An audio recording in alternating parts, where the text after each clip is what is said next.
पिता परमेश्वर, हे हमारे उद्धारकर्ता प्रभु यीशु मसीह और हे शांतिदायक पवित्र आत्मा, आज की आराधना में हम आपका स्वागत करते हैं और आपकी उपस्थिति के लिए हृदय की गहराइयों से आपको धन्यवाद देते हैं। भजनकार दाऊद लिखते हैं, हे परमेश्वर, मुझ पर अनुग्रह कर, क्योंकि मैं तेरा शरणागत हूँ। और जब तक ये विपत्तियां निकल न जाए, तब तक मैं तेरे पंखों के तले शरण लिए रहूंगा। और वे लिखते हैं, मैंने परमेश्वर पर भरोसा रखा है, मैं ना डरूंगा। मनुष्य मेरा क्या कर सकता है? मैं परम प्रधान परमेश्वर को पुकारूंगा, ईश्वर के लिए जो मेरे लिए सब कुछ सिद्ध करता है। आइए हम उस परमेश्वर को पुकारें जो हमें विपत्तियों से बचाते हैं। आइए उस परमेश्वर को पुकारें जो हमारे भय को, हमारे डर को दूर करते हैं। और उस परमेश्वर को पुकारें जो हमें सिद्धता की ओर आगे लिए चलते हैं। उनकी आराधना करेंगे इस गीत के द्वारा, योग्य केवल तू, योग्य केवल तू, योग्य केवल तू, योग्य केवल तू, योग्य केवल तू ही प्रभु मेरे प्रभु यीशु। योग्य केवल तू, योग्य केवल तू, योग्य केवल तू ही प्रभु मेरे प्रभु यीशु। आदर और महिमा हो तेरी, आदर और महिमा हो तेरी, आदर और महिमा हो तेरी प्रभु मेरे प्रभु यीशु। मेरे प्रभु यीशु, मेरे प्रभु यीशु।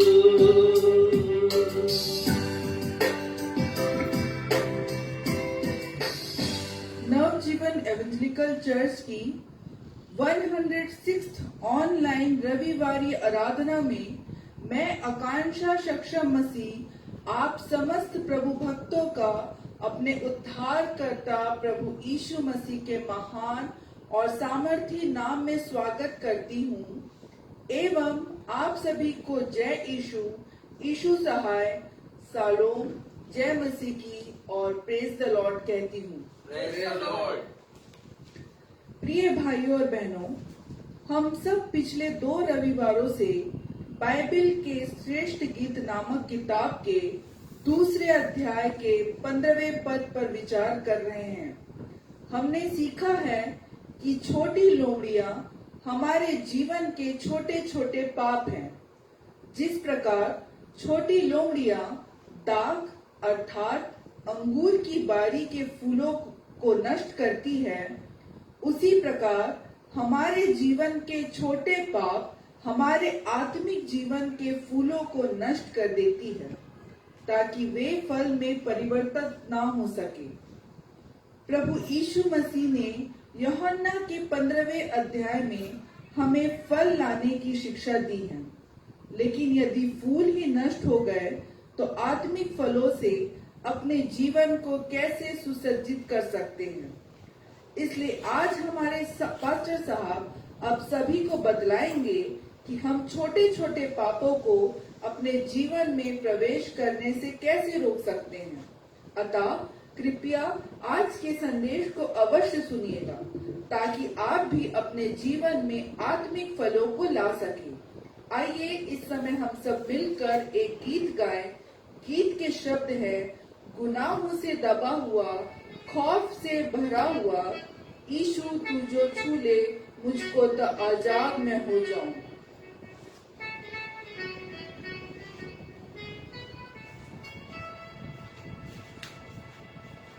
जी हाँ भाइयों और बहनों, हम सब सूक्ष्म पापों के बोझ से दबे हुए हैं और यीशु मसीह हमें मुक्ति देना चाहते हैं, हमारा छुटकारा करना चाहते हैं, हमें बेखौफ करना चाहते हैं और वो चाहते हैं कि हम आजाद हो जाएं।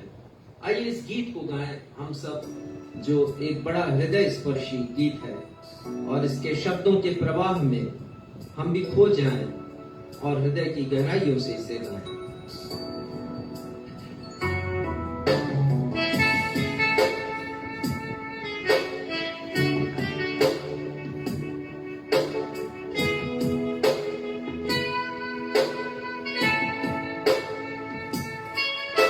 गुनाहों से दबा हुआ, खौफ से भरा हुआ, गुनाहों से दबा हुआ, खौफ से भरा हुआ, निगाहें तेरी ओर लगी हुई, फरियादें तुझसे जुड़ी हुई, निगाहें तेरी ओर लगी हुई, फरियादें तुझसे जुड़ी हुई।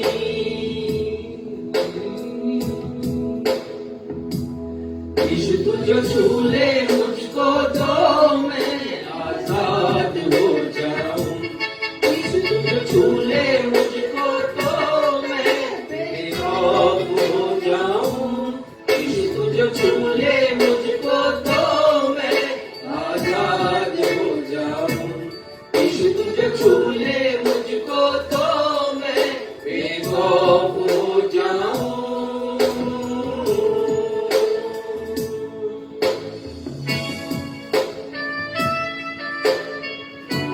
जी हाँ भाइयों और बहनों, हमारा हृदय छोटे छोटे पापों के कारण बड़ा निर्बल हो जाता है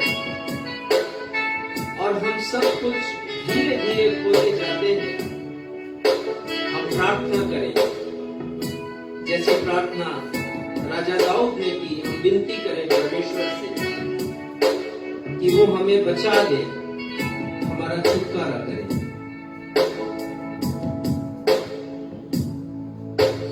जो कुछ भी था मेरा सब कुछ खो रहा है, पल पल ये मेरा निर्बल हो रहा है।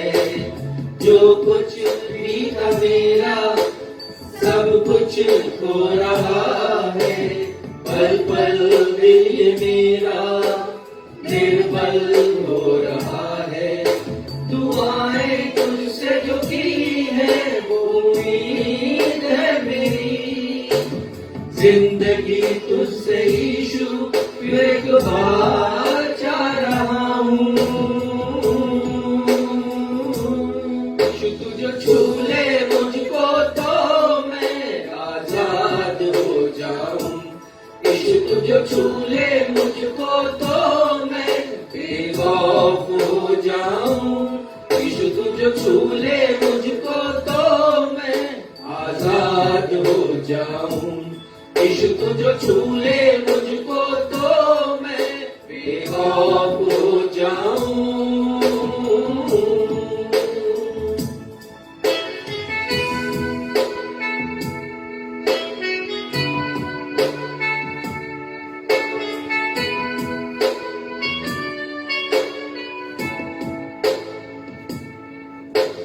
तेरे पीर हम पर जिंदगी ये बीती है, मेरी हर एक ख्वाहिश तुझसे ही जुड़ी है।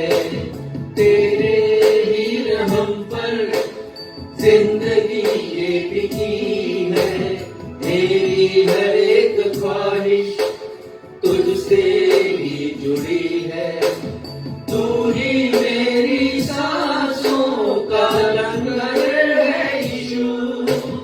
ईमान से मैं यीशु तेरे पास आ रहा हूँ।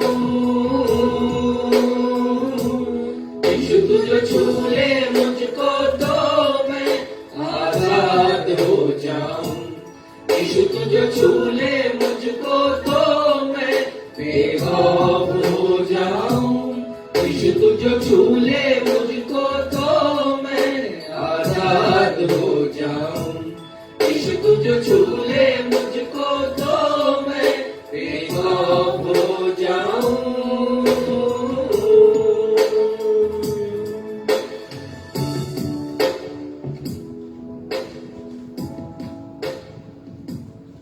उत्तरवादी पाठ के लिए हम निकाल लेंगे नीति वचन अध्याय 27 पद 1 से लेकर 11 तक, जिसे पढ़ने में अगुवाई सक्षम मसीह करेंगे। नीति वचन अध्याय 27 पद 1 से 11। धर्मशास्त्र से हम सब मिलकर के निकाल लें नीति वचन अध्याय 27 पद 1 से 11। और जैसा कि हमारा दस्तूर रहा है, हम इस पैसेज को उत्तरवादी की रीति से पढ़ लेंगे। कल के दिन के विषय में डींग मत मार, क्योंकि तू नहीं जानता कि दिन भर में क्या होगा। तेरी प्रशंसा और लोग करे तो करे, परंतु तू आप नहीं करना। दूसरा तू सराहे तो सराहे, परंतु तू अपनी सराहना नहीं करना। पत्थर तो भारी है और बालू में बोझ है, परंतु मूढ़ का क्रोध उन दोनों से भारी है। क्रोध तो क्रूर और प्रकोप धारा के समान होता है, परंतु जब कोई जल उठता है तब कौन ठहर सकता है। खुली हुई डांट गुप्त प्रेम से उत्तम है। जो घाव मित्र के हाथ से लगे वह विश्वास योग्य है, परंतु बैरी अधिक चुंबन करता है। संतुष्ट होने पर मधु का छत्ता भी फीका लगता है, परंतु भूखे को सब कड़वी वस्तुएं भी मीठी जान पड़ती हैं। स्थान छोड़कर घूमने वाला मनुष्य उस चिड़िया के समान है जो घोंसला छोड़कर उड़ती फिरती है। जैसे तेल और सुगंध से, वैसे ही मित्र के हृदय की मनोहर सम्मति से मन आनंदित होता है। जो तेरा और तेरे पिता का भी मित्र हो उसे नहीं छोड़ना, और अपनी विपत्ति के दिन अपने भाई के घर न जाना। प्रेम करने वाला पड़ोसी दूर रहने वाले भाई से कहीं उत्तम है। 11वें पद को हम सब साथ में मिलकर के पढ़ लेंगे। हे मेरे पुत्र, बुद्धिमान होकर मेरा मन आनंदित कर, तब मैं अपने निंदा करने वाले को उत्तर दे सकूंगा। यह सत्य और जीवित परमेश्वर का सत्य और जीवित वचन है। परमेश्वर पिता अपने इस वचन के पढ़े जाने, सुने जाने और समझे जाने पे अपनी बहुतायत की आशीष प्रदान करें। हम सब कहें आमीन। आमीन। अब अवसर होगा कि हम अपने पास्टर इंचार्ज से सूचनाओं को सुन सकेंगे। सूचनाओं के पश्चात वे हम सभी के लिए मध्यस्थता की प्रार्थना करेंगे। यदि आपके पास कोई प्रार्थना अनुरोध हो तो उसे फेसबुक के कमेंट बॉक्स में लिखकर हमें भेज दीजिए, हम आपके लिए प्रार्थना करेंगे।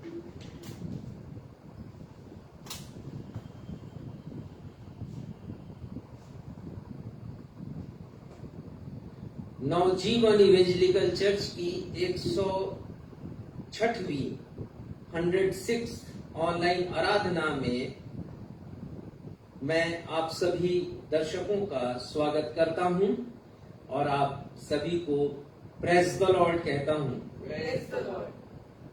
दिनांक 15 सितंबर को हमारे शहर में बहने वाली अरपा नदी में आई बाढ़ के कारण नदी के किनारे रहने वाले कुष्ठ पीड़ितों की मिट्टी और चटाई से निर्मित झोपड़ियां जो हमारे शहर के तोरवा में स्थित मुक्ति धाम के पास है, ढह गई, जमींदोज हो गई। उनके मकान पूरे के पूरे ध्वस्त हो गए। उन्हें शासन की ओर से अटल आवास में रहने को आवास तो मिला, परंतु उनके पास उस आवास को प्राप्त करने के लिए रजिस्ट्रेशन कराना था और रजिस्ट्रेशन की राशि 3,000 रुपए प्रति आवास उन्हें जमा करने पर ही उस आवास की सुविधा, वहां पर रहने की सुविधा उन्हें मिल पाती।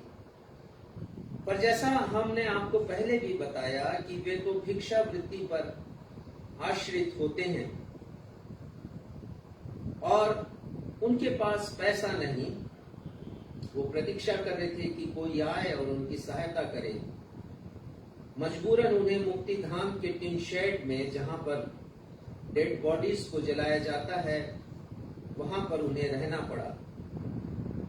चूंकि नवजीवन सेवा समिति पहले से उनके मध्य सेवा का कार्य करते आ रही है, अतः उन्होंने फोन पर अपनी दुर्दशा का वर्णन पिछले सप्ताह हमसे किया और नवजीवन सेवा समिति ने तुरंत उनके लिए आवश्यक राशि का प्रबंध किया। 3,000 प्रति आवास और 4 लोगों को आवास की आवश्यकता थी, तो उसके लिए जो आवश्यक राशि होती है उसका प्रबंध नवजीवन सेवा समिति ने किया और अगले ही दिन उन्होंने पंजीयन कराया और कल अर्थात सोमवार को 25 तारीख को वे नए आवास में रहने जाएंगे। इन सारी बातों से हमारे उद्धारकर्ता प्रभु यीशु मसीह को महिमा मिले। मैं अपने समस्त भेंटकर्ताओं को जो हमें अपनी भेंटें देते हैं और हमारे भेंटकर्ता जो प्रति माह बिना चूक के ईमानदारी के साथ हमें अपनी भेंटें हमारे नवजीवन सेवा समिति के अकाउंट में डाल देते हैं, हम उन्हें धन्यवाद देते हैं हृदय की गहराइयों से, क्योंकि उनके भेंट के द्वारा ही ऐसे कार्य संभव हो पाते हैं। वैसे ही आज आराधना के पश्चात 200 झुग्गी बस्ती में निवास करने वाले 200 कुष्ठ पीड़ितों, निराश्रितों, दिव्यांगों और एकाकी जीवन जीने वाली परित्यक्त विधवाओं को जो भिक्षावृत्ति पर जीवन व्यतीत करते हैं तथा साथ ही साथ झुग्गी बस्ती में रहने वाले छोटे बड़े बच्चों को हमारे भाई सुनील जेम्स जय के परिवार की ओर से उनकी बहू श्रीमती स्तुति जेम्स के जन्म दिवस जो 27 अक्टूबर को है, उसकी खुशी में भोजन कराया जाएगा। परमेश्वर पिता से हम प्रार्थना करते हैं कि वो भाई सुनील जेम्स जय, उनकी पत्नी श्रीमती सुरेखा, बेटी अर्पिता, पुत्र अश्विन, उनकी पत्नी स्तुति को अपनी आत्मिक और भौतिक आशीषों से परिपूर्ण करें। यदि आप भी ऐसा आनंद उठाना चाहते हैं कि अपनी खुशी को, अपने आनंद को, प्रसन्नता को ऐसे लोगों के साथ बांटना चाहते हैं जो परित्यक्त हैं, उपेक्षित हैं और बहुत बार उनसे घृणा की जाती है, दूरी बना कर रखी जाती है, तो कृपया मुझसे संपर्क करें।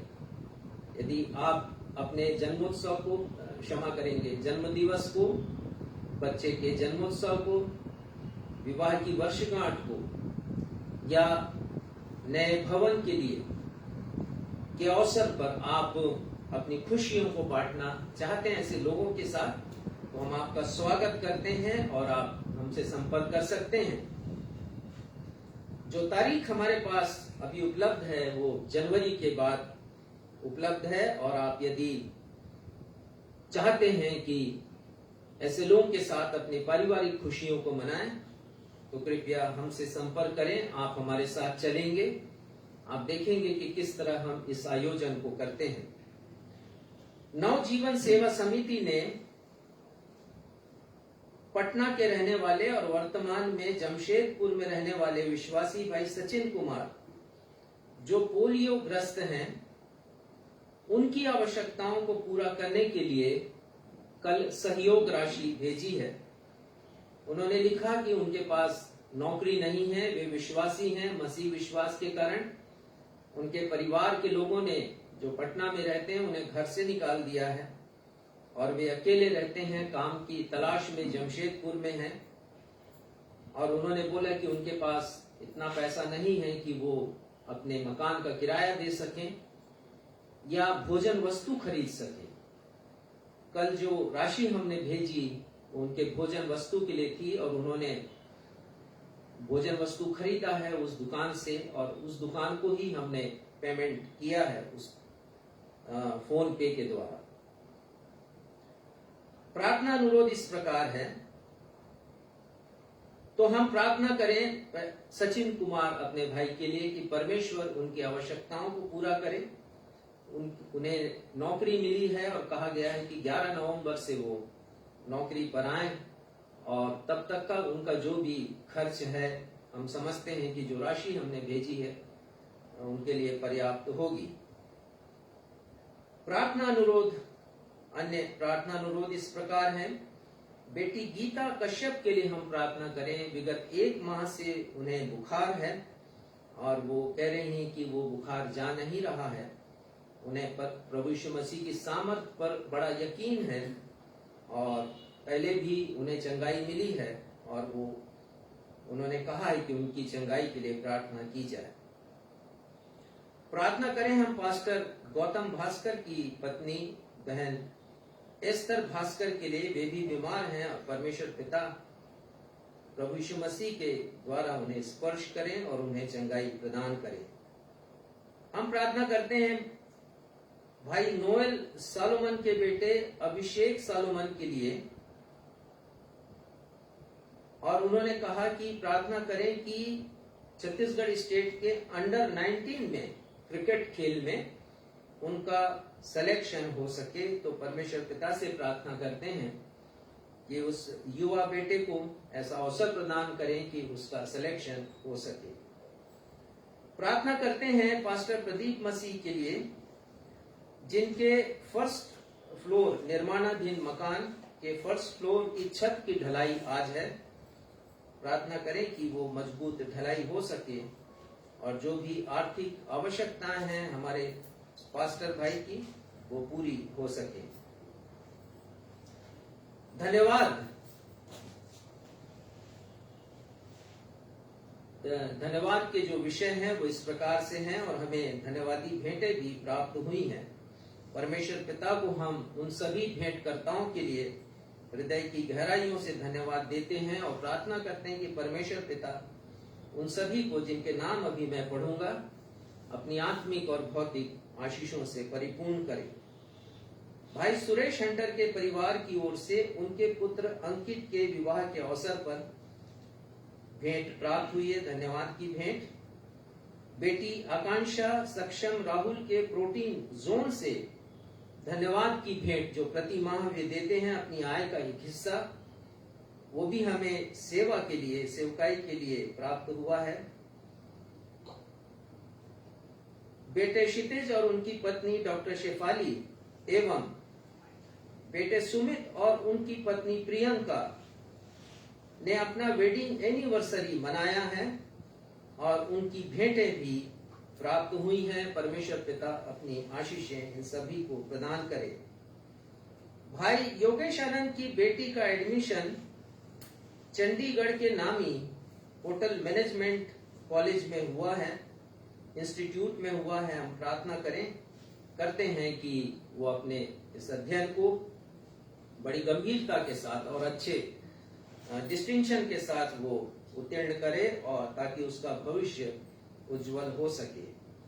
भाई योगेश आनंद की मम्मी श्रीमती सरोज आनंद का आज बर्थडे है और उनकी ओर से भी धन्यवाद की भेंटें हमें प्राप्त हुई हैं। हम परमेश्वर पिता को उनके जीवन के लिए धन्यवाद देते हैं, प्रार्थना करते हैं कि परमेश्वर पिता उन्हें स्वस्थ रखें, प्रसन्न रखें और अपनी आत्मिक आशीषों में बढ़ाते ले जाएं। भाई जसवंत सिंह जिनका जन्मदिन पिछले सप्ताह था, उनके जन्मदिन के लिए भी हम परमेश्वर पिता को धन्यवाद देते हैं। भाई सुनील जेम्स जय और उनके परिवार की ओर से एक और भेंट हमें प्राप्त हुई है। उस भेंट के लिए हम उन्हें हृदय से धन्यवाद देते हैं और उनके पूरे परिवार के लिए परमेश्वर से आत्मिक और भौतिक आशीषों की याचना विनती हम करते हैं।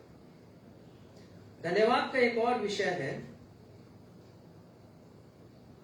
बहन अनामिका और महेंद्र मंडल के पुत्र तथा श्री एम ए बेग के नाती शेयर्स मंडल का चयन इटली में अध्ययन के लिए हुआ है और उन्हें अद्भुत तरीके से इटली का वीजा मिला है और देखा जाए तो बहुत शीघ्रता के साथ मिल गया। वे उच्च अध्ययन के लिए इटली जाएंगे एमएससी करने के लिए। हम प्रार्थना करते हैं परमेश्वर का अनुग्रह उस बेटे के साथ हो। इस खुशी में उस परिवार ने आने वाले समय में हमारे गरीब भाई बहनों के लिए जो झुग्गी बस्तियों में रहते हैं एक बड़े आयोजन करने की प्रतिज्ञा हमसे की है। परमेश्वर पिता इन सभी के ऊपर अपनी आशीषों को प्रदान करे। आइए इन सारे निवेदनों को हम अपने उद्धारकर्ता प्रभु यीशु मसीह के अतुलनीय नाम में अपने जीवित परमेश्वर के समक्ष रखें।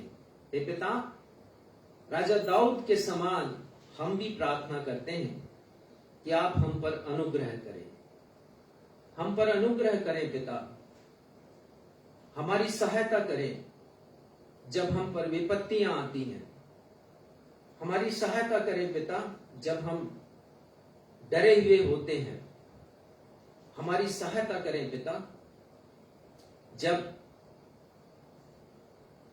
हमारे जीवन में कोई कष्ट आता है, कोई तकलीफ आती है। हम आपका अनुग्रह अपने जीवन पर और उन सभी के जीवन पर जो इस समय आराधना में शामिल हैं और साथ ही साथ पिता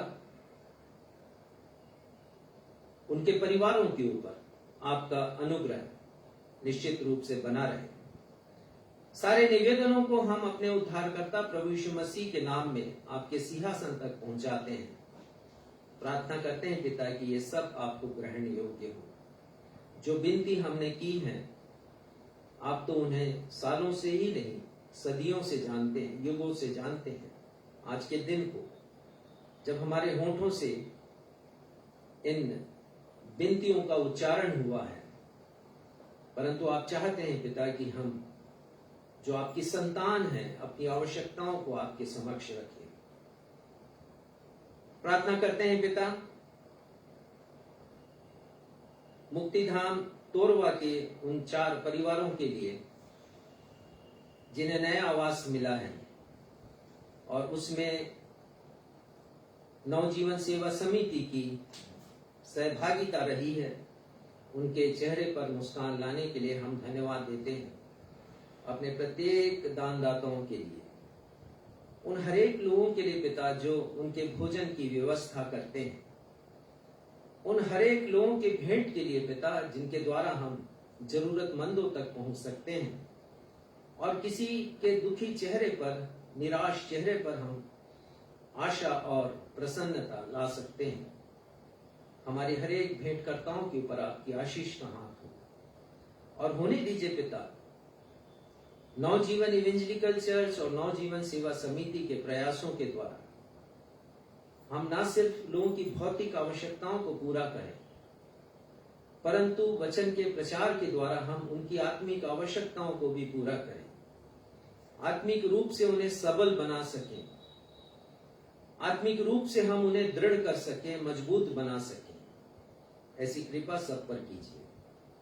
आगे की आराधना में आप हमारे साथ बने रहिए। प्रभु आपकी उपस्थिति के लिए धन्यवाद देते हुए अपने इस निवेदन को हम अपने उद्धारकर्ता प्रभु यीशु मसीह के नाम से मांगते हैं, जिन्होंने ये प्रार्थना करना हमें सिखाया। हे हमारे पिता, आप जो स्वर्ग में हैं, आपका नाम पवित्र माना जाए, आपका राज आए, आपकी इच्छा जैसे स्वर्ग में पूरी होती है वैसे ही इस पृथ्वी पर भी पूरी हो। हमारे दिन भर की रोटी आज हमें दीजिए, और जिस प्रकार हमने अपने अपराधियों को क्षमा किया है वैसे ही हमारे अपराधों को क्षमा कीजिए। हमें परीक्षा में नहीं डालिए, बल्कि बुराई से बचाइए, क्योंकि राज, पराक्रम और महिमा सदा आपकी है। आमीन।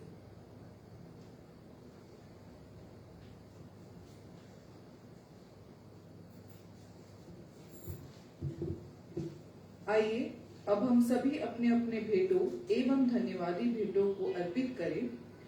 इस समय हमारे ऑनलाइन दर्शक भी अपनी भेंटों को अर्पित कर सकते हैं। यदि आप भेंट को हमारी कलीसिया को सुसमाचार प्रचार एवं सेवा कार्यों के लिए देना चाहते हैं तो कृपया हमारे पास्टर साहब से संपर्क करिए। आइए इस समय हम सब मिलकर धन्यवाद का एक गीत गाएं, जिसके शब्द है, आओ हम यहोवा का धन्यवाद करें, अपने सारे हृदय से वंदना करें।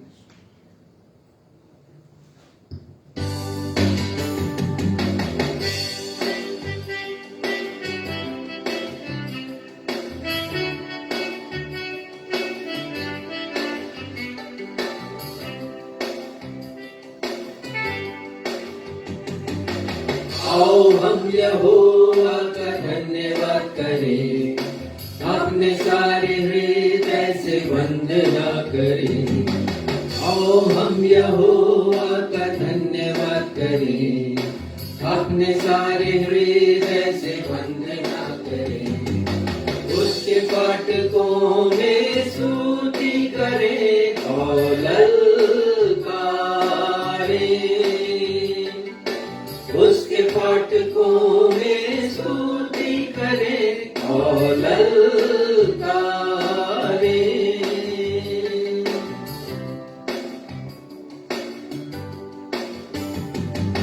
जिसने बनाया हमें, वो है हमारा आधार। जिसने दी हमको श्वास, वो है हमारा उद्धार।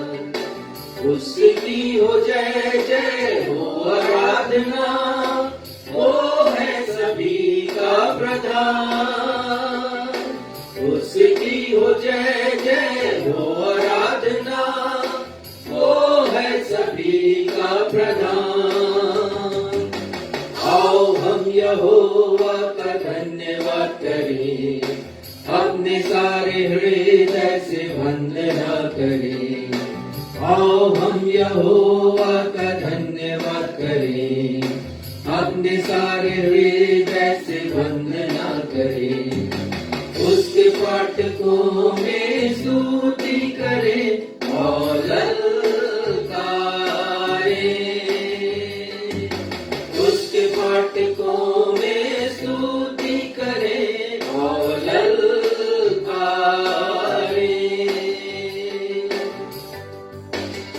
भेंटों के धन्यवाद की प्रार्थना रेवरेंड राजेश मसीह करें।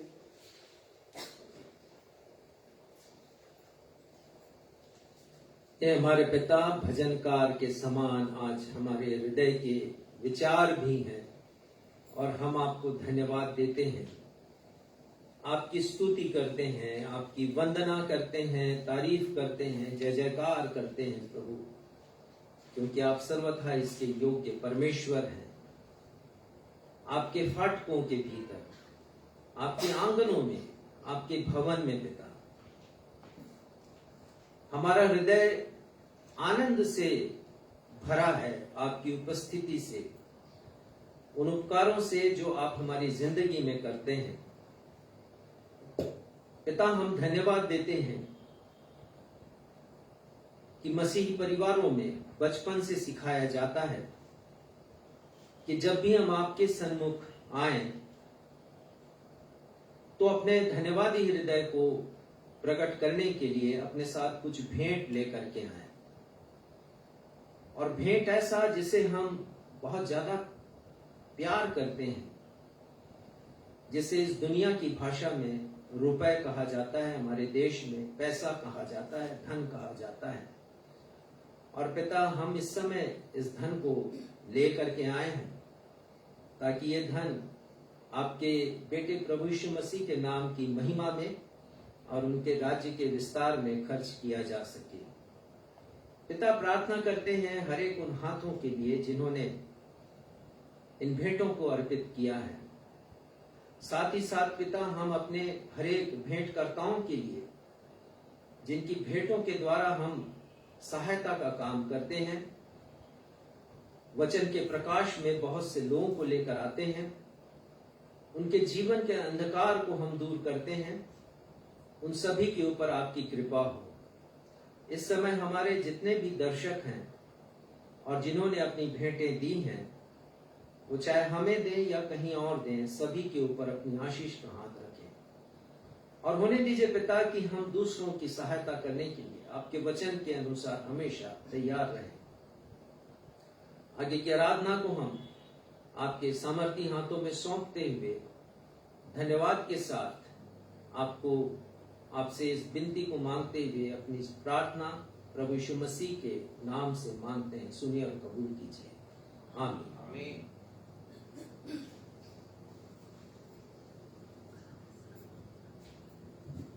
पवित्र शास्त्र बाइबल से पाठों का पठन। पहला पाठ पुराने नियम से पहला शामुएल अध्याय 18 पद 6 से 9, जिसे पढ़ने में अगुवाई मिसेस पुष्पांजलि थॉमसन करेंगी। दूसरा पाठ नए नियम से कुलुसियों अध्याय 3 पद 5 से 10। पहला पाठ पहला शामुएल अध्याय 18 पद 6 से 9।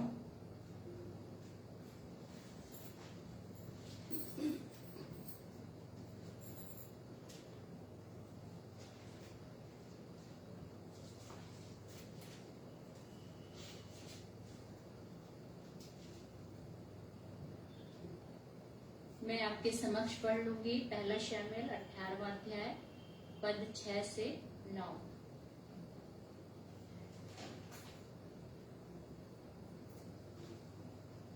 जब दाऊद उस फलिश्ती को मारकर लौट रहा था तो वे सब लोग भी आ रहे थे। तब सब इजरायली नगरों से स्त्रियां डफ और तिकोने बाजे लिए हुए आनंद के साथ गाती और नाचती हुई शाऊल राजा के स्वागत में निकली। और वे स्त्रियां नाचती हुई एक दूसरे के साथ यह गाती गईं, शाऊल ने तो हजारों को परंतु दाऊद ने लाखों को मारा है। तब शाऊल अति क्रोधित हुआ और यह बात उसको बुरी लगी और वह कहने लगा, उन्होंने दाऊद के लिए तो लाखों और मेरे लिए हजारों को ठहराया, इसलिए अब राज्य को छोड़ उसको अब क्या मिलना बाकी है। उस दिन से शाऊल दाऊद की ताक में लगा रहा। यह परमेश्वर का जीवित वचन है। परमेश्वर का धन्यवाद हो। हम सब कहें आमीन। आमीन।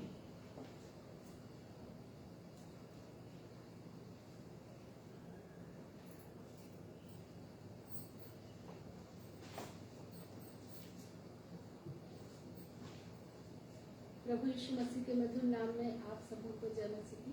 जय मसीह की।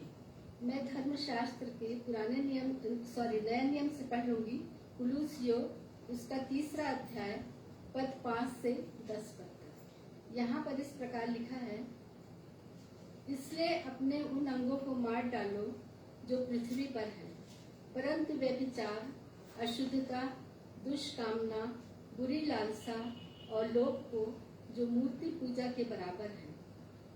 इन्हीं के कारण परमेश्वर का प्रकोप आज्ञा न मानने वालों पर पड़ता है। और तुम भी जब इन बुराइयों में जीवन बिताते थे तो इन्हीं के अनुसार चलते थे, पर अब तुम भी इन सब को अर्थात क्रोध, रोष, बैर भाव, निंदा और मुंह से गालियां बकना, ये सब बातें छोड़ दो। एक दूसरे से झूठ मत बोलो, क्योंकि तुमने पुराने मनुष्यत्व को उसके कामों के समेत उतार डाला है और नए मनुष्यत्व को पहन लिया है, जो अपने सृजनहार के स्वरूप के अनुसार ज्ञान प्राप्त करने के लिए नया बनता जाता है। परमेश्वर अपने वचन के पढ़े सुने जाने पर हम सबों को आशीष प्रदान करें। हम सब कहें आमीन। आमीन। सुसमाचार पाठ के लिए हम निकाल लेंगे मरकुस रचित सुसमाचार अध्याय 7 पद 13 से 23 तक, जिसे पढ़ने में अगुवाई रेवरेंड राजेश मसीह करेंगे।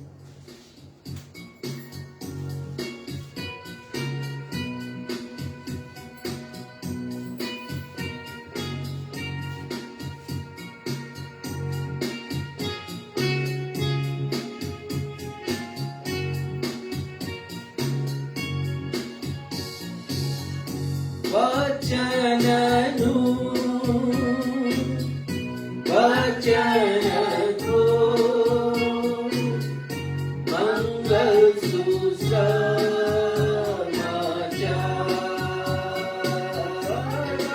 वचननु वचन को मंगल सुसमाचार।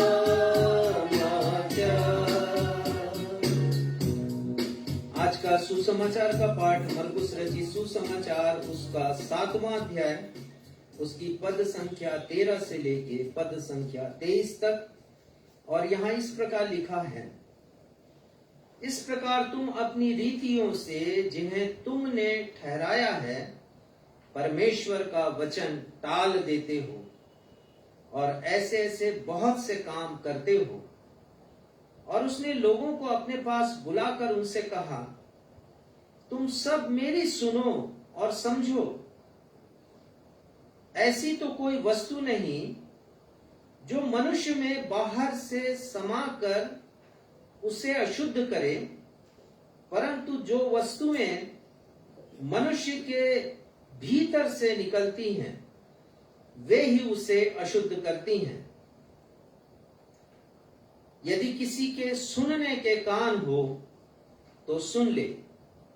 जब वह भीड़ के पास से घर में गया तो उसके चेलों ने इस दृष्टांत के विषय में यीशु से पूछा। यीशु ने उनसे कहा, क्या तुम भी ऐसे ना समझ हो?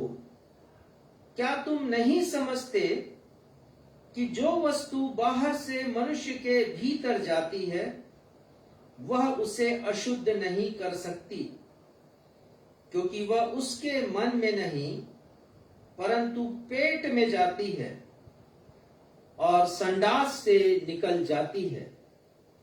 यह कहकर उसने सब भोजन वस्तुओं को शुद्ध ठहराया। फिर उसने कहा, जो मनुष्य के भीतर से निकलता है वही मनुष्य को अशुद्ध करता है, क्योंकि भीतर से अर्थात मनुष्य के मन से बुरे बुरे विचार, व्यभिचार, चोरी, हत्या, परस्त्रीगमन, लोभ, दुष्टता, छल, लुचपन, कुदृष्टि, निंदा, अभिमान और मूर्खता निकलती है। ये सब बुरी वस्तुएं भीतर ही से निकलती हैं और मनुष्य को अशुद्ध करती हैं। ये प्रभु यीशु ख्रिस्त का सुसमाचार है। हे प्रभु यीशु ख्रिस्त, आपके नाम की महिमा हो और हम सब कहें आमीन। आमीन।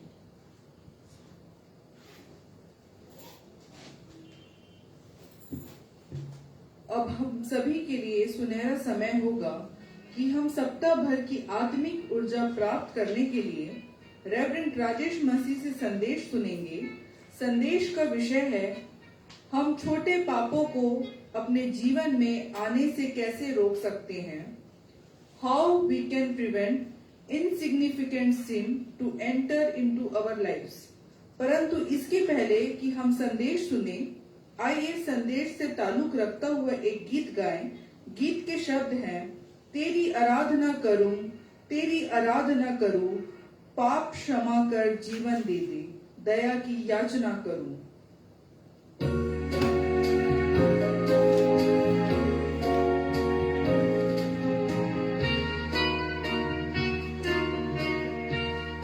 गिनती की किताब में परमेश्वर पिता ने मूसा के ऊपर प्रकट किया और मूसा ने व्यवस्था दी और कहा कि वे सारे पाप जिसे हम भूल से अनजाने में करते हैं उनके लिए भी हमें क्षमा मांगने की आवश्यकता है, पश्चाताप करने की आवश्यकता है। और ये गीत यही कहता है, पाप क्षमा कर जीवन दे, दया की याचना करो।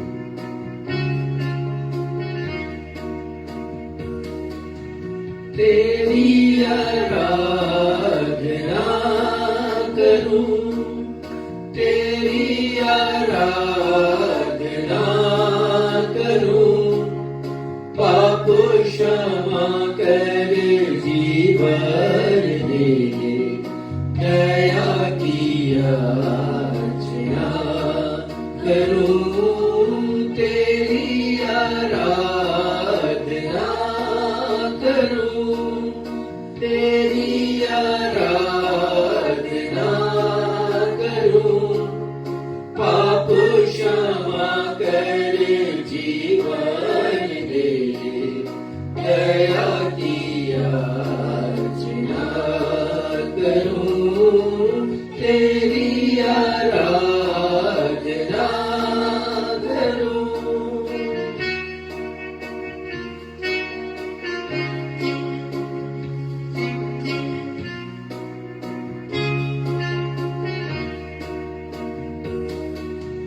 तू ही महान सर्वशक्तिमान, तू ही है मेरे जीवन का संगी, तू ही महान सर्वशक्तिमान, तू ही है मेरे जीवन का संगी। हृदय के तार छेड़े झंकार, हृदय के तार छेड़े झंकार, तेरी आराधना है मधुर गीत, जीवन से मेरे तू महिमा पाए, एक ही कामना करूं, पाप क्षमा कर जीवन मेरे, दया की याचना करूं, तेरी आराधना करूं।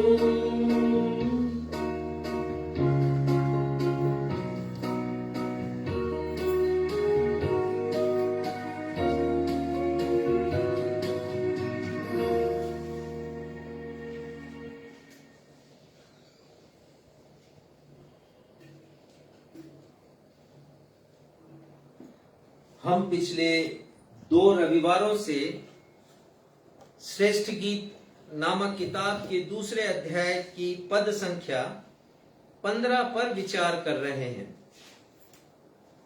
और बुद्धिमान राजा सुलेमान ने वहां पर लिखा है, श्रेष्ठ गीत दूसरे अध्याय के 15वें पद में, जो छोटी लोमड़ियां हमारी दाख की बारियों को बिगाड़ती हैं उन्हें पकड़ ले, क्योंकि हमारी दाख की बारियों में फूल खिले हैं या फूल लगे हैं।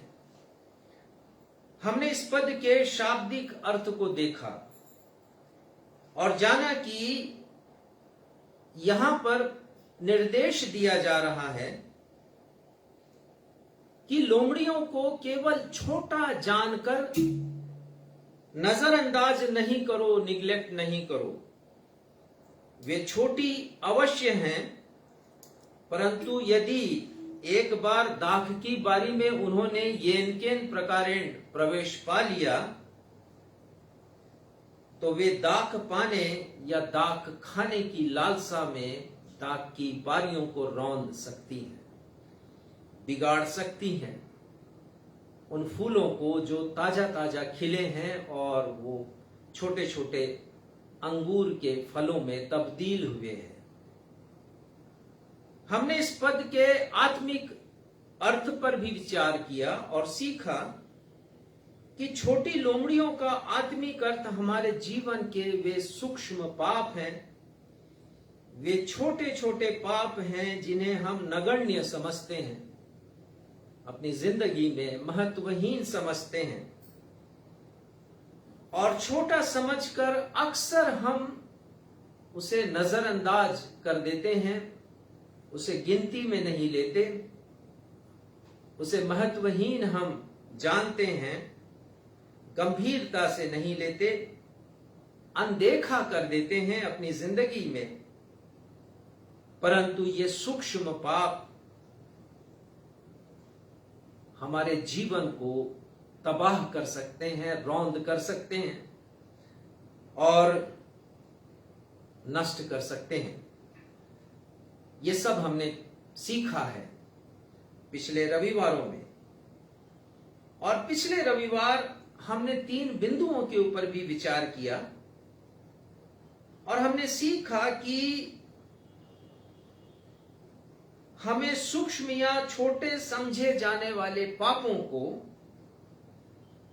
जिन्हें हम गंभीरता से नहीं लेते, छोटा समझकर नजरअंदाज कर देते हैं, तो क्यों ऐसा नहीं करना चाहिए,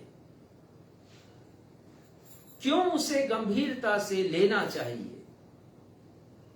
पहली बात जो हमने देखी थी पिछले रविवार को कि छोटी लोमड़ियां हमारे वे बुरे विचार हैं जो सर्वप्रथम सूक्ष्म पाप बनकर हमारे जीवन में प्रवेश करते हैं, फिर सूक्ष्म पाप बड़े पापों में तब्दील हो जाते हैं। हमने सीखा था कि सूक्ष्म पाप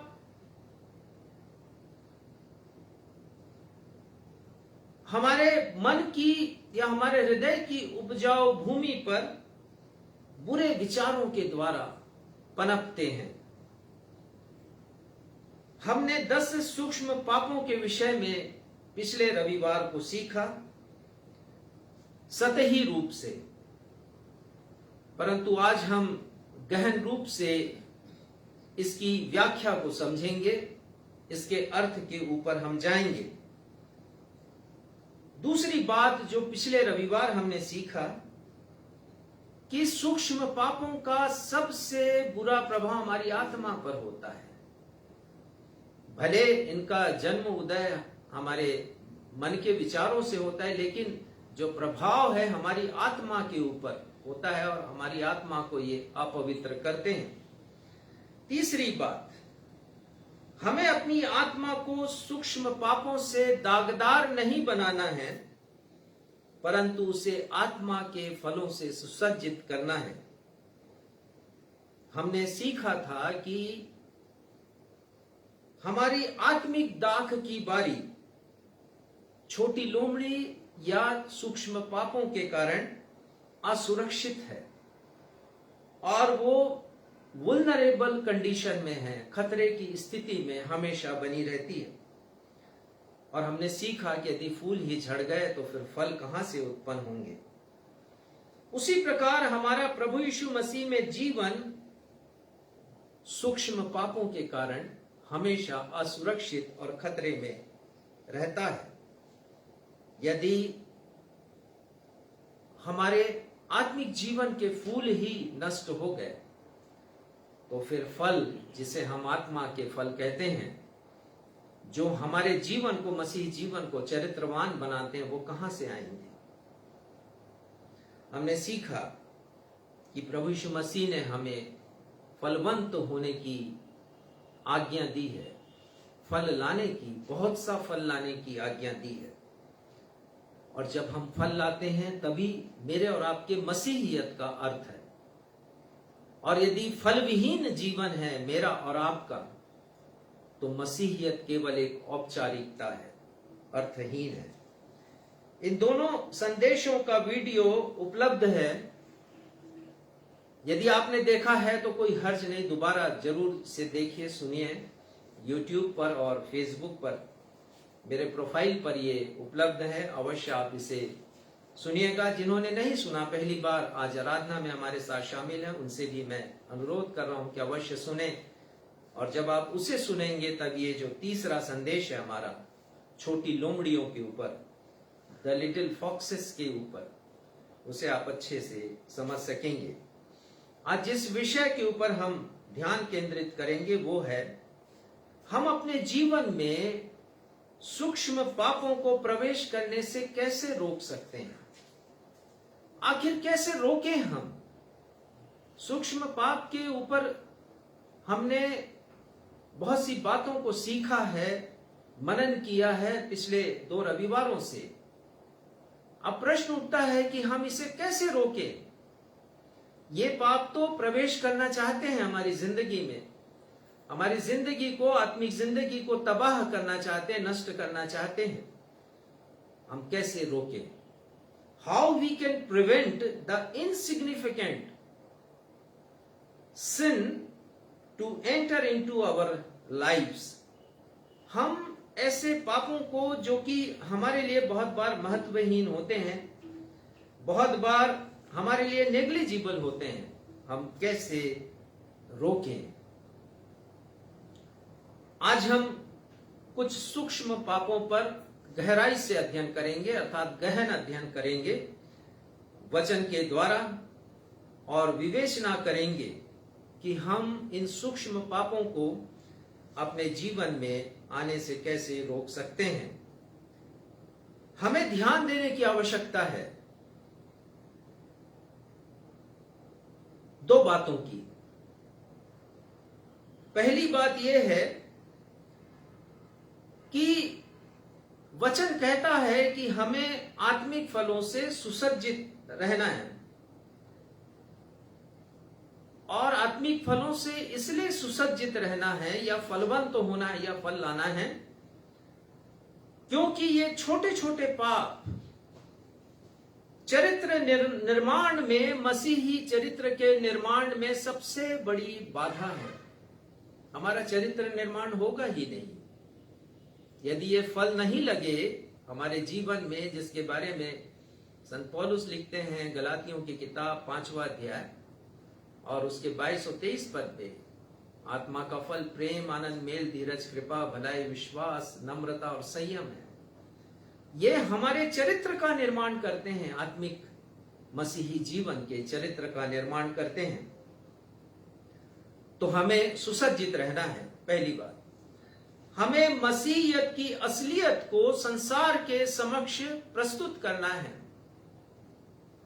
मसीहियत की असलियत, बहुत बार मसीहियों को उस दृष्टिकोण से नहीं देखा जाता जिस दृष्टिकोण से उन्हें देखना चाहिए, क्योंकि देखने वालों की नजर में पहले से ही बहुत सी बातें होती हैं मसीहियों के विषय में। बहुत बार यह सच भी प्रतीत होता है मसीहियों के विषय में। तो मसीहियत की असलियत को हमें उजागर करना है। हमें सूक्ष्म पापों को अपनी मसीह जिंदगी में प्रवेश करने से रोकना है, अन्यथा यही सूक्ष्म पाप हमें परमेश्वर के राज्य में प्रवेश करने से रोक देंगे। आज यदि मैंने और आपने इन सूक्ष्म पापों को अपनी जिंदगी में प्रवेश करने से नहीं रोका, या यदि प्रवेश कर गए हैं तो उसे निकाल बाहर नहीं किया है, तो स्मरण कीजिए, याद रखिए कि कल मुझे और आपको स्वर्ग के दरवाजे में प्रवेश करने का अवसर नहीं मिलेगा। केवल बड़े पाप या जानबूझकर किए पाप ही नुकसान नहीं पहुंचाते हैं, परंतु अनजाने में या भूल से किए गए पाप भी हमारे अनुमान से अधिक हमें हानि पहुंचाते हैं। इसलिए मैं बार बार आपसे निवेदन कर रहा हूं कि ऐसे छोटे सूक्ष्म पापों को हम नजरअंदाज ना करें, महत्वहीन ना समझें, उन्हें गंभीरता से लें। पिछली बार मैंने एक स्थल दिया था, लय व्यवस्था 5, 17, 18, 19। मैं पढ़ूंगा नहीं, पर आप अवश्य इसे पढ़िएगा, जिसके द्वारा हम जानते हैं कि सूक्ष्म पापों को भी परमेश्वर नजरअंदाज नहीं करते हैं। उनके लिए भी पश्चाताप की आवश्यकता होती है, उनके लिए भी क्षमा मांगने की आवश्यकता हमें होती है। दूसरी बात, ना सिर्फ हमें आत्मा के फलों से सुसज्जित होना है, अपने मसीही जीवन को आत्मा के फलों से सुसज्जित करके रखना है, परंतु आत्मिक बाड़े को सुरक्षित भी रखना है। ये दूसरी बात है। ना सिर्फ सुसज्जित परंतु सुरक्षित भी। हम कभी ना सोचें कि हमने यदि बपतिस्मा ले लिया, चर्च की सदस्यता ले ली, चर्च के कार्यों में, सामाजिक कार्यों में सक्रियता से हम भाग लेते हैं, शामिल होते रहे हैं, और हम कहते हैं कि हमने उद्धार पा लिया, तो स्वर्ग के दरवाजे हमारे लिए खुल जाएंगे, तो शायद हम गुमान में हैं, हम संशय में हैं, हम संदेह में हैं। संत पौलुस लिखते हैं, पढ़िएगा, फिलिपियों 2:12, फिलिपियों 2:12 मैं ही पढ़ देता हूं। अपने अपने उद्धार का कार्य पूरा करते जाओ। वो लिखते हैं, अपने अपने उद्धार का कार्य पूरा करते जाओ। What does this mean? इसका मतलब क्या है? आत्मिक बाड़े को सुरक्षित रखना। मैंने आपको आत्मिक बाड़े के विषय बतलाया था। यदि हम चाहते हैं कि वो लोमड़ियों के समान हमारे सूक्ष्म पाप हमारे जीवन में प्रवेश ना करे, तो एक आत्मिक बाड़ा हमें बांधना है। तो उसको सुरक्षित रखना एक सतत प्रक्रिया है। ऐसा नहीं कि हमने कोई प्रचारक आए और हमने अपना जीवन दे दिया, यीशु मसीह को समर्पित कर दिया और कहा कि हमने उद्धार पा लिया और हम वहीं रुक गए हैं। ऐसा नहीं है। पौलुस लिखते हैं, उद्धार के काम को हमें पूरा करते जाना है। It is a day to day process. ये दिन प्रतिदिन का हमारा काम है। उत्पत्ति 4:7 आप निकाल लेंगे, उसका दूसरा हिस्सा। छोटी लोमड़ियां, सूक्ष्म पाप, उनका खतरा हर दिन बना रहता है, दिन प्रतिदिन, क्षण प्रति क्षण, पल प्रति पल।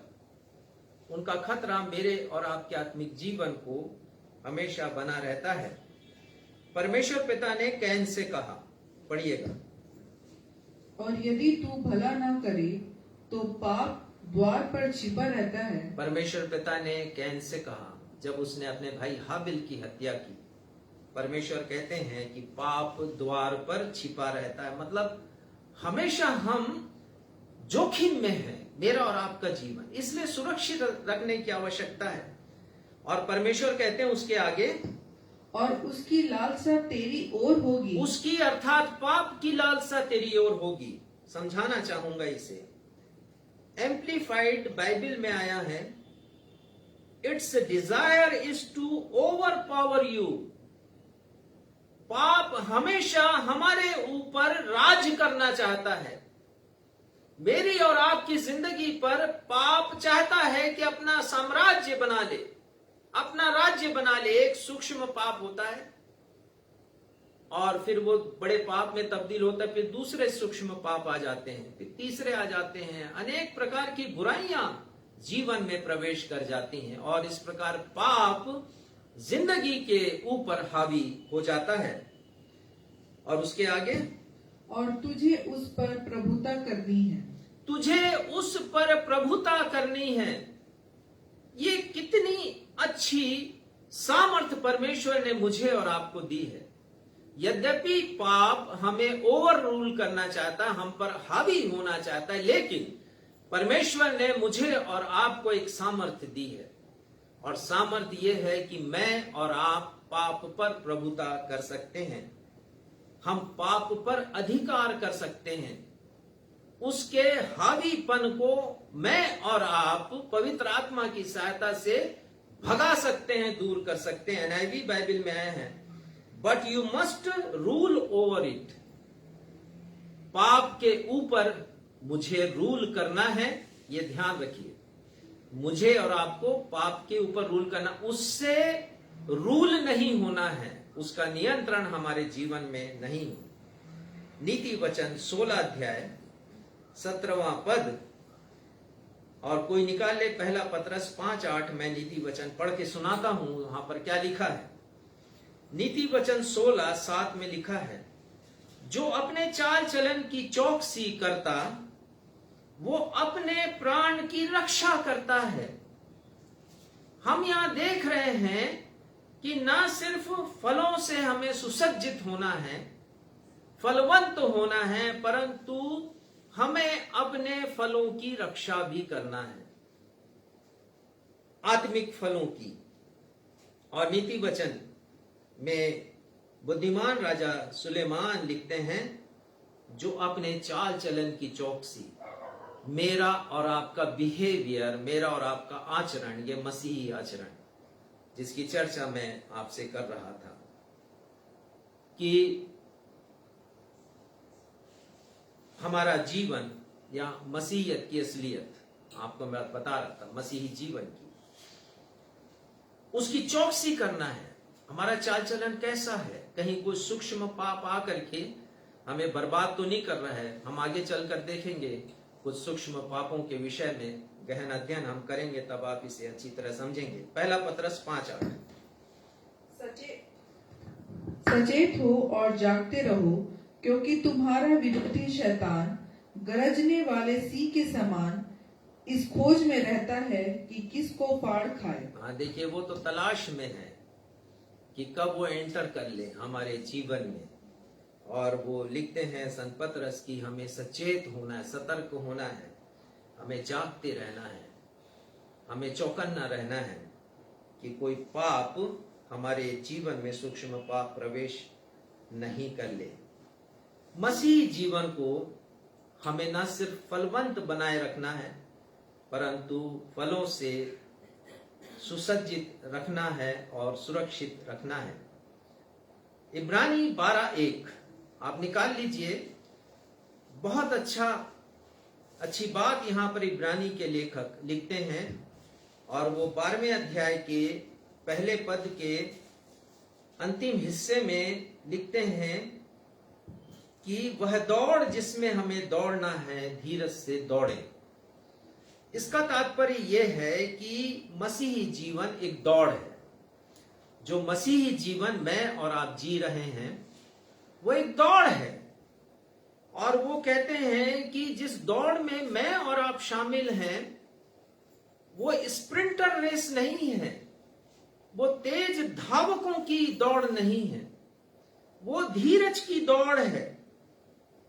और इस धीरज की दौड़ को मुझे और आपको कैसे पूरा करना है वो लिखते हैं, आप पढ़िएगा प्रारंभ से। इस कारण जबकि गवाहों का ऐसा बड़ा बादल हमको घेरे हुए हैं, तो आओ हर एक रोकने वाली वस्तु और उलझाने वाले पाप को दूर करके, हाँ, हर एक रोकने वाली वस्तु और उलझाने वाले पाप को हमें दूर करना है।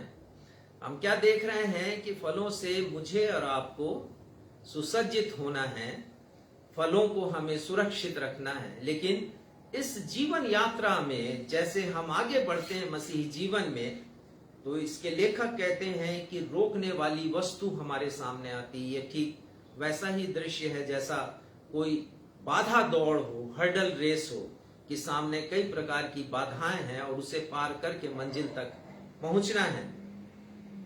और वो कहते हैं कि हर एक उलझाने वाले पाप हमारी जिंदगी में आते हैं। जब इस धैर्य की दौड़ को मैं और आप दौड़ते हैं, तो ये उलझाने वाले पाप हमारी जिंदगी में आते हैं, और इनका सामना करते हुए हमें फलों को सुसज्जित, फलों से सुसज्जित रहना है और फलों को सुरक्षित हमें रखना है। अब मैं आपको समझाऊंगा ये रोकने वाली वस्तु क्या क्या है। ये रोकने वाली वस्तु है टेलीविजन, बहुत सी चीजें हैं, लेकिन कुछ उदाहरण मैं दे रहा हूं आपको, और इसकी व्याख्या भी मैं करूंगा, तो आप ज्यादा निराश और परेशान नहीं होइएगा। टीवी पर मैच आ रहा है, और आज तो फिर एक बहुत जोरदार मैच है, और ये ऐसे जो आयोजन टेलीविजन पर होते हैं, बड़े आकर्षक आयोजन होते हैं, ये वस्तुएं हमें रोकती हैं। मोबाइल है, और मोबाइल पर व्हाट्सएप है, फेसबुक है, इंस्टाग्राम है, यूट्यूब है, जो मैं जान रहा हूं। इसके अलावा भी बहुत सी आकर्षक चीजें हैं मोबाइल पर, और ये हमें रोकती हैं। शिक्षा है, हम ग्रहण करते हैं शिक्षा, और बहुत ध्यान हम लगाते हैं शिक्षा ग्रहण करने के लिए। आजकल माता पिता बड़े बड़े संस्थानों में भी अपने बच्चों को भेजते हैं और पूरा फोकस शिक्षा ग्रहण करने पर होता है।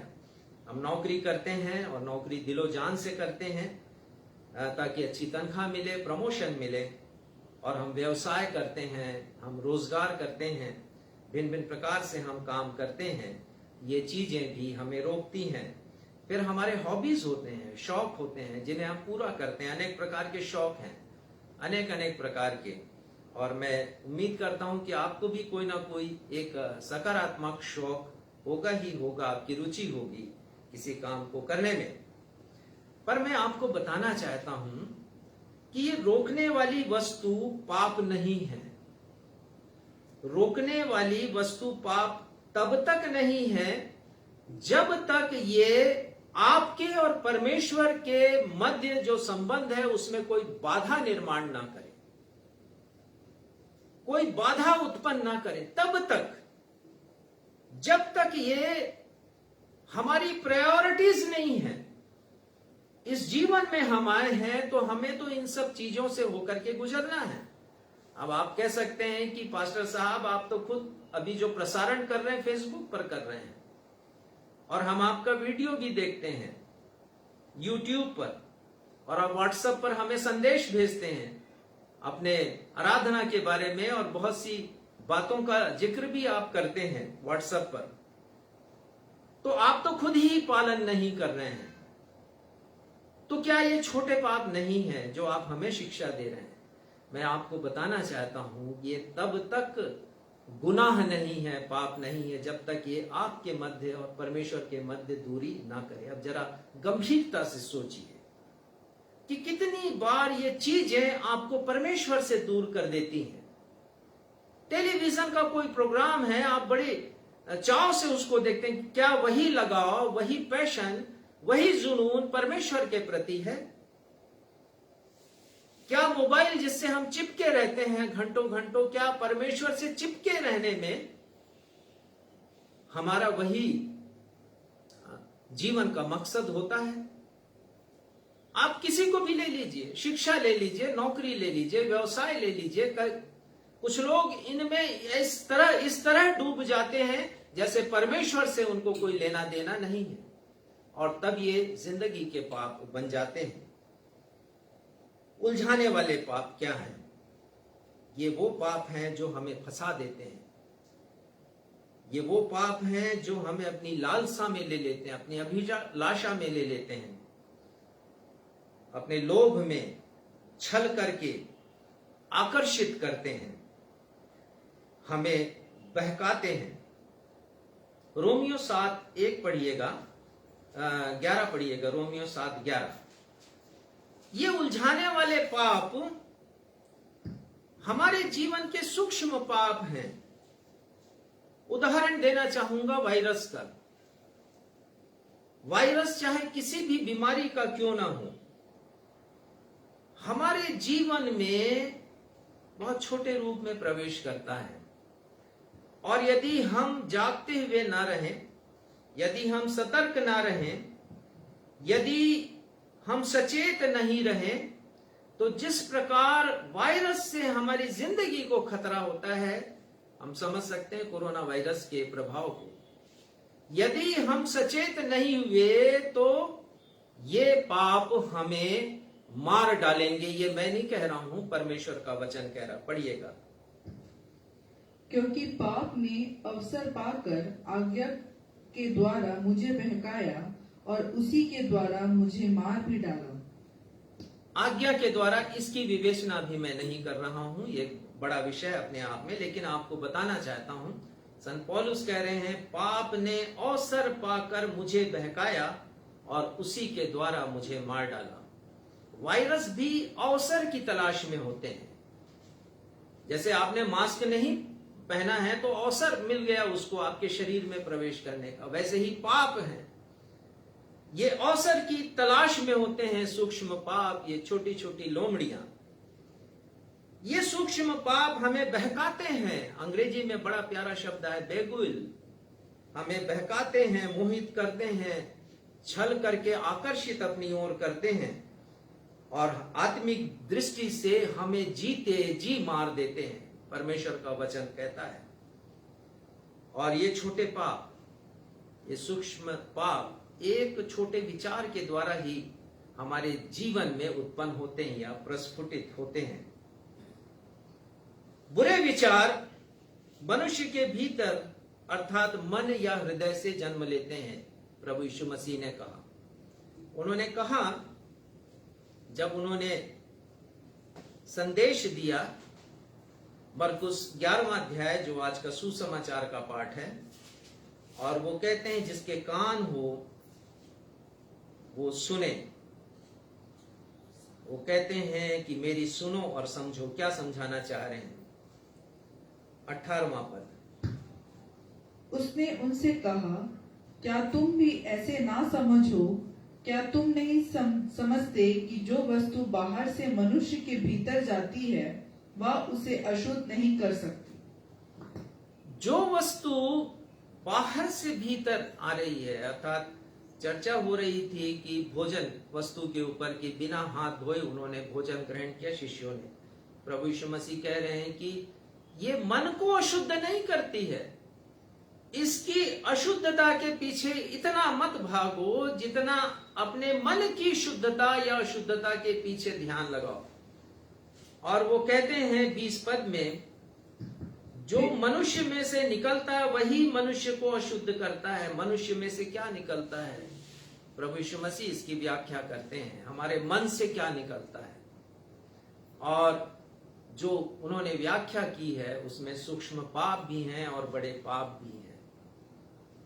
और जैसा मैं आपको समझाते आ रहा हूं कि एक बुरा विचार है जो पहले मन में जन्म लेता है और उसके द्वारा सूक्ष्म पाप को हम अवसर देते हैं कि वो हमारे जीवन में प्रवेश करता है। पढ़िएगा 21 पद, प्रभु यीशु मसीह क्या कहते हैं? क्योंकि भीतर से अर्थात मनुष्य के मन से बुरे बुरे विचार, व्यभिचार। अब ध्यान दीजिएगा, मनुष्य के हृदय से बुरे विचार जन्म लेते हैं जो आगे चलकर सूक्ष्म पाप में परिवर्तित होते हैं और वही सूक्ष्म पाप बड़े पाप में। और मैं समझता हूं इसे आप अच्छी तरह समझ गए होंगे क्योंकि पिछले रविवार भी मैंने इसकी व्याख्या की थी। और यीशु कहते हैं 1 दर्जन ऐसे पापों के विषय में। पढ़िएगा आगे, व्यभिचार, चोरी, हत्या, परस्त्री गमन, लोभ, दुष्टता, छल, लूचपन, कुदृष्टि। लुचपन का अर्थ होता है अपयश या बदनामी। कुदृष्टि, निंदा, अभिमान और मूर्खता निकलती है। ये सब बुरी बातें भीतर से ही निकलती है और मनुष्य को अशुद्ध करती है। प्रभु यीशु मसीह ने बहुत अच्छी तरह समझा दिया, इसीलिए मुझे और आपको सतर्क रहने की आवश्यकता है। यदि हम चाहते हैं कि मसीही जीवन में हम आत्मा के फलों से सुसज्जित रहें और आत्मा के फलों से अपने आप को सुरक्षित रखें, तो हमें हृदय के ऊपर, मन के ऊपर हमें नियंत्रण करना पड़ेगा। हम आज इन सभी पर तो नहीं, परंतु 3 छोटी लोमड़ियों अर्थात सूक्ष्म पापों के ऊपर हम विचार करेंगे। और जितना समय होगा, आवश्यक नहीं है कि पूरे तीनों देखें, जितना हम आज देखेंगे फिर आने वाले सप्ताह हम कुछ और सूक्ष्म पापों का अध्ययन हम करेंगे, विशेषकर जो मेरे और आपकी आत्मिक जिंदगी से, व्यक्तिगत जिंदगी से ताल्लुक रखता है। पहली लोमड़ी, छोटी लोमड़ी या छोटा पाप, सूक्ष्म पाप ईर्ष्या है। और ईर्ष्या के लिए बाइबल में डाह शब्द भी आया है। ये मिलकर के छल को जन्म देते हैं, कपट उत्पन्न होता है ईर्ष्या के द्वारा, बैर उत्पन्न होता है और किसी व्यक्ति के लिए मन में घृणा उत्पन्न होती है। ये छोटे पाप अत्यंत खतरनाक हैं। इसे मैंने समूह के रूप में रखा है। ईर्ष्या, डाह, छल, कपट, बैर, घृणा, ये छोटे छोटे पाप हैं।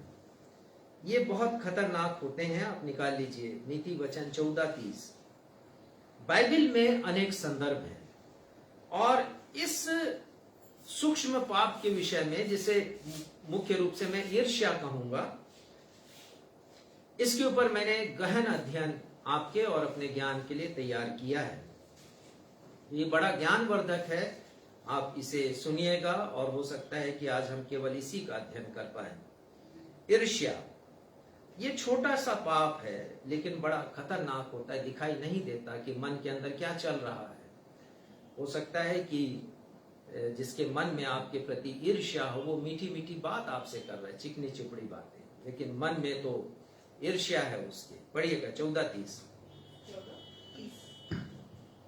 शांत मन तन का जीवन है, परंतु मन के जलने से हड्डियां भी जल जाती हैं। हाँ, मन के जलने से अर्थात कोई अग्नि की बात नहीं है। यहाँ पर जलने का मतलब ईर्ष्या है, एनवी। शांत मन तन का जीवन है। शांत यदि हम रहें, हमारा जीवन आत्मिक फलों से सुसज्जित हो, हम उसे सुरक्षित रखें। लेकिन यदि मन में ईर्ष्या आ गई तो बुद्धिमान राजा सुलेमान लिखते हैं कि हड्डियां भी मनुष्य की जल उठती हैं। ये ईर्ष्या इतना खतरनाक है मनुष्य के जीवन के लिए, मनुष्य के जीवन को बर्बाद करने के लिए। एनएलटी बाइबल में इस पद के लिए जो वाक्य आया है वो इस प्रकार है, a peaceful heart leads to a healthy life. एक यदि शांत हृदय है तो स्वस्थ जीवन की तरफ मुझे और आपको बढ़ाता ले चलता है। आप यदि मेडिकल साइंस के द्वारा भी देखें तो यह सत्य है। यदि हमारा जीवन शांत है, सरल है, सीधा है, बहुत अच्छा है, तो हेल्दी लाइफ हमारी होती है। But jealous is like cancer in the bone, NLT Bible में आया है। ये कैंसर के समान है। कैंसर जैसे मनुष्य को उसकी सेल्स को खाता है, वैसे ही ये भी खा जाते हैं, ईर्ष्या खा जाती है। नीति वचन 27 आज उत्तरवादी की रीति से पढ़ा गया और इसके चौथे पद के दूसरे हिस्से में लिखा है, परंतु जब कोई जल उठता है तब कौन ठहर सकता है। जल उठना मतलब ईर्ष्या से भर जाना। और मैं और आप दिन प्रतिदिन पेपर पढ़ते हैं, अखबार पढ़ते हैं, टेलीविजन में समाचार हम सुनते हैं, आस पड़ोस की बातें हम सुनते हैं कि ईर्ष्या में किसी ने किसी का कितना बिगाड़ कर दिया। प्राण भी लोग ले लेते हैं, मारने से भी नहीं डरते हैं, सिर्फ ईर्ष्या के कारण। और वचन में यही बात लिखी है, कौन ठहर सकता है। किसी के हृदय में यदि ईर्ष्या पनप रही है तो फिर वो दूसरे मनुष्य की खुशी को कभी देख नहीं पाएगा। और हम पढ़ते हैं, जानते हैं, समाज में रहते हैं कि किस प्रकार से लोग किसी को नष्ट करते हैं। श्रेष्ठ गीत, जहां से हमारा मूल पद है, उसी के 8वें अध्याय के 6वें पद में एक बहुत अच्छी बात लिखी है। आप इसे अंडरलाइन यदि करना चाहें तो कर लें अपने बाइबल में, 6वें पद के दूसरे हिस्से में। यहां लिखा है, क्योंकि प्रेम मृत्यु के तुल्य सामर्थी है और ईर्ष्या कब्र के समान निर्दयी है। प्रेम और ईर्ष्या के बीच में तुलना की गई है और इसके लेखक हमें समझा रहे हैं कि ईर्ष्या कब्र के समान निर्दयी होती है, अर्थात उसमें संवेदना नहीं होती। ईर्ष्या में आप देख लीजिए, आप महसूस करते होंगे, हो सकता है कि किसी ने ईर्ष्यावश आपका कितना नुकसान पहुंचाया है। उसमें संवेदना नहीं होती, उसमें दया नहीं होती, निर्दयी होती है ये। और ईर्ष्या की तुलना कब्र से की गई है यहां पर। और हम जानते हैं कि कब्र वास्तविक है, रियल है, कब्र सामर्थी है, कोई उसके प्रकोप से बचता नहीं है। कब्र कठोर है और कब्र मनुष्य को मिट्टी में मिला देती है। और ईर्ष्या भी ऐसे ही है। इसके लेखक कहते हैं बाइबल में ईर्ष्या, डाह, छल, कपट और बैर, घृणा से भरे जीवन के अनेक संदर्भ हैं। और मैं चाहूंगा कि हम उन संदर्भों को देखें, उन उदाहरणों को देखें। और इसीलिए मुझे बाइबल बहुत अच्छी लगती कि मनुष्य की जिंदगी को हूबहू प्रस्तुत किया गया, कोई एग्जागरेशन नहीं है। और इसे आप समझेंगे जो मैं अभी आपको बताने वाला हूं। बाइबल में हम पढ़ते हैं कि भाई ने सगे भाई से ईर्ष्या की है। कैन ने हाबिल से ईर्ष्या की। हाबिल की भेंट ग्रहण क्या हुई और कैन की भेंट परमेश्वर ने ग्रहण क्या जब नहीं की, तो हम देखते हैं कि कैन ईर्ष्या से भर उठा और उसने अपने भाई की हत्या कर दी। किसी भी हद तक ईर्ष्या जा सकती है। हम पढ़ते हैं यूसुफ के बारे में और उसके भाइयों के बारे में। पिछले रविवार हमने उत्पत्ति 37 के दूसरे पद से लेकर के 8वें पद तक वाचन हमने किया था। और आपको ध्यान होगा कि कैसे यूसुफ के भाइयों ने यूसुफ से बैर रखा, डाह किया उसके लिए। क्यों? क्योंकि यूसुफ ने जो स्वप्न देखे थे उसे ऊंचाइयों तक पहुंचा रहे थे, उसके भाइयों से बड़ा ओहदा उसे दे रहे थे। और भाइयों ने इसे स्वीकार नहीं किया, ईर्ष्या से वो भर गए। ना सिर्फ भाई ने सगे भाई से बैर रखा या ईर्ष्या रखी, परंतु बहन ने सगी बहन से भी ईर्ष्या की है। और हम पढ़ते हैं, आप निकाल लीजिए, इसे जरूर पढ़िएगा, उत्पत्ति 30 और उसका पहला पद। उत्पत्ति 30 और उसका पहला पद। यहां लिखा है, जब राहेल ने देखा, राहेल और लिया का वर्णन है यहां पर। ये दोनों सगी बहनें हैं, इनका एक ही पति है और वो याकूब है।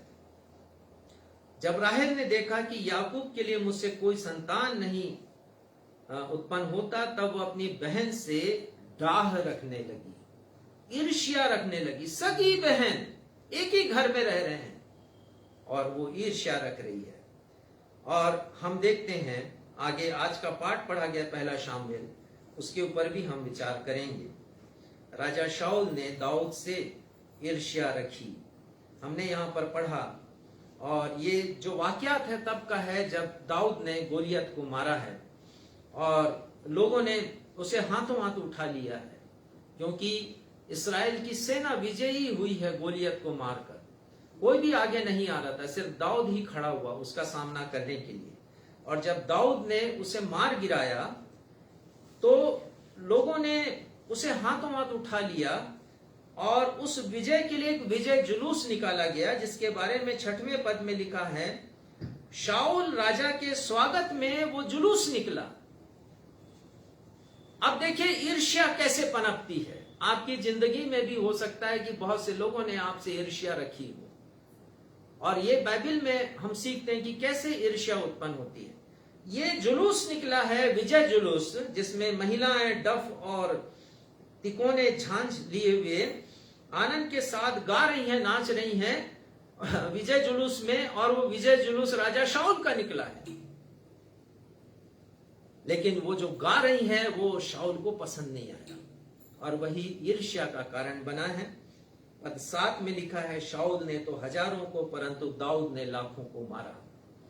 और लिखा है 8वें पद में कि शाऊल क्रोधित हो गया, अति क्रोधित, और उसको बुरी लगी।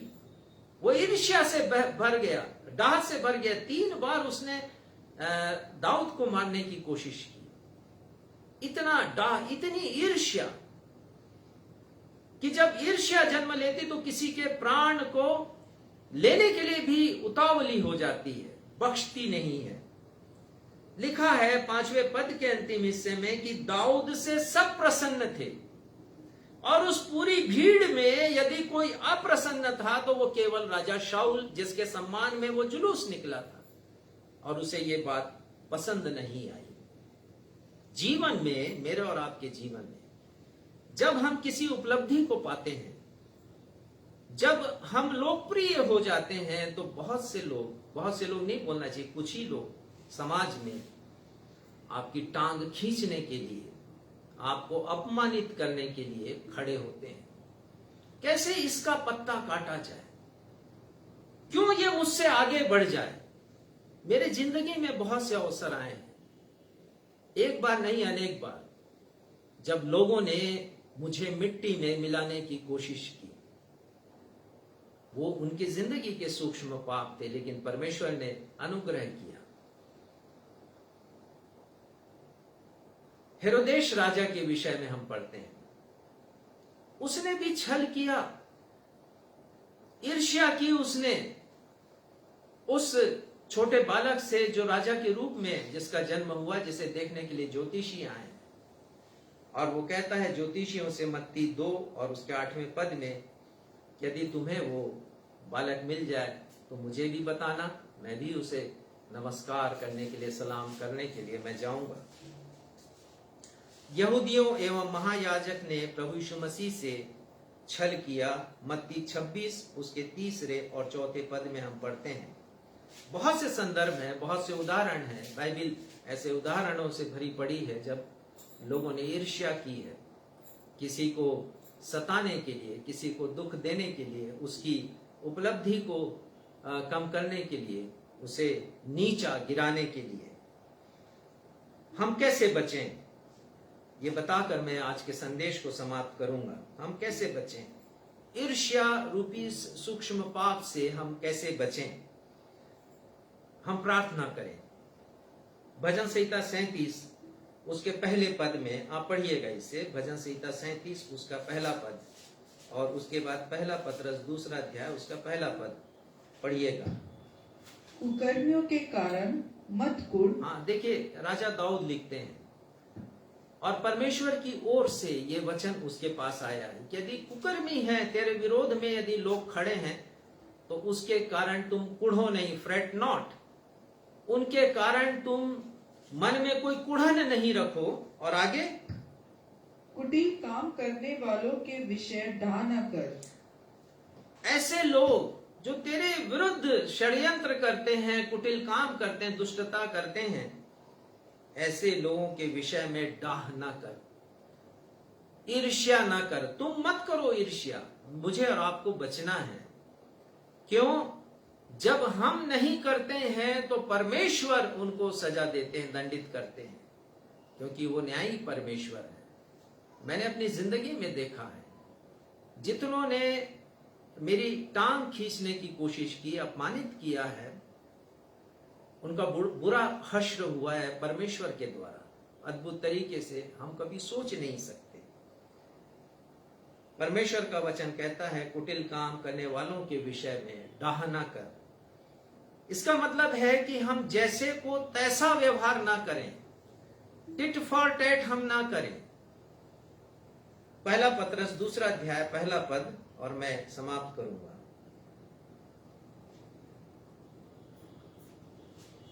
पहला पत्रस 2 अध्याय पहला पद लिखा है, सब प्रकार का बैर भाव, छल कपट, डाह और बदनामी को दूर करके निर्मल आत्मिक दूध की कामना करो।